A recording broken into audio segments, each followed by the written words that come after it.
রেজাল্টের দিন সকাল থেকে বাসার পরিবেশটা অন্যরকম।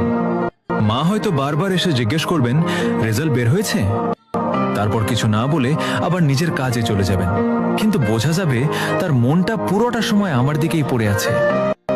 বাবা বাইরে স্বাভাবিক থাকার চেষ্টা করবেন, কিন্তু মাঝে মাঝে ফোন হাতে নিয়ে সময় দেখবেন। হয়তো কাউকে কিছু বলবেন না, তবুও তার অপেক্ষাটা সবচেয়ে বেশি। ছোট ভাই বোনেরা বারবার বলবে, দেখো না বের হয়েছে নাকি। পাশের বাড়ির চাচা, গ্রামের বড় ভাই, বন্ধু, আত্মীয় সবাই জানতে চাইবে কেমন হলো। আর আমি হাত কাঁপতে কাঁপতে মোবাইলে রোল নম্বর লিখব। মনে হবে এই কয়েক সেকেন্ড যেন অনেক দীর্ঘ। একটা ক্লিক, তারপর কয়েক মুহূর্তের নীরবতা। সেই নীরবতার পর হয়তো বাসা জুড়ে হাসি আর আনন্দ ছড়িয়ে পড়বে। হয়তো সবাই স্বস্তির নিঃশ্বাস ফেলবে।